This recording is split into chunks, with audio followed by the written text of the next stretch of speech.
Hi there, Corby Bitline, your no bullshit psychic, and it's Sunday, which means it's time for our weekly reading, and this is the reading for the week of February 15th. Now, there's an awful lot of stuff happening in the skies.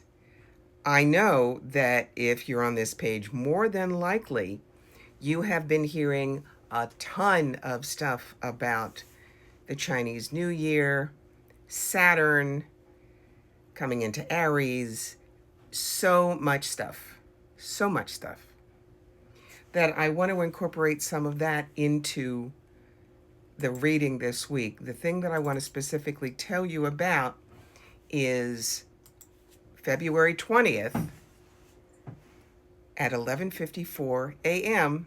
Saturn conjuncts Neptune at 0 degrees. Remember, this is a big one. Worst case scenario, fear and roadblocks, disillusionment as facts can no longer be ignored. It is the end of the fantasy. Self-doubt and insecurity. How to best navigate is to do the inner work. Recognize and live within your boundaries. Live honesty. Live below your means. Because the economy is going to be roller coaster, no brakes. Make personal sacrifices to benefit the majority. Okay? Now, because of all of this stuff that's happening this week, and I only gave you like a fingertip of it, there's more, but if you want that, I would suggest that you check my YouTube or my Patreon. The Fairies Oracle wanted to weigh in this week, and you know that if it's serious stuff, the fairies go, we'll handle it. So, let's see. Where are we starting? The Bright Mother. The Bright Mother is the fairy soccer mom. And so she is checking her schedule, and so much is going to be happening, but she says, I can handle it all. The next card, remember, is the Mask and Shadow. Some of these qualities get overused, so we need to revise them, revamp them, or dump it. The Green Woman. She's the one that goes, I'm going to do it my way, and forget it if you don't like it. She also has an energy of expectant gratitude. Don't overuse this. Remember, we're in the middle of stuff right now.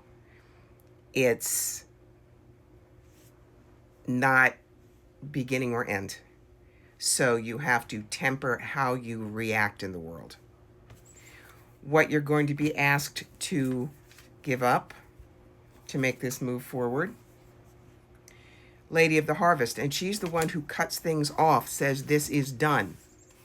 And you might think, why am I giving that up since that's what we're trying to do? It's because the world is going to do it for you. You don't have to make this effort right now. You just have to watch what's happening. Because instead, you get the Oakmen. And the Oakmen is deep inner wisdom, the deep sacred magics. They got it. Now, what do you need to ask yourself? What does unity look like for me? Where is unity in my life? Where do I need to bring it in more closely? Unity means getting rid of everything that doesn't fit your unified self. This is the fairy that's going to help you with that, and that's the Maiden. This is a beginning. It is the beginning of Fire Horse in the Chinese zodiac. It is the beginning of a lot of change. So the Maiden fairy has our back, and she says, I'll walk right along with you. This is what will mark your passage in the world to let you know that you have mastered the challenge that is required this week. It's what I call the Fran Drescher card. It's ecstasis. Okay? So this is the time that I think we've all been waiting for.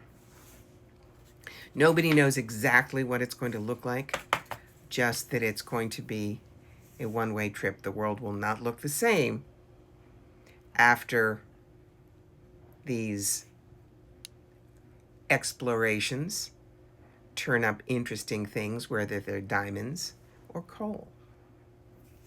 So grab your friends, know who you are, Know what you want the world to look like, because I think it all starts this week.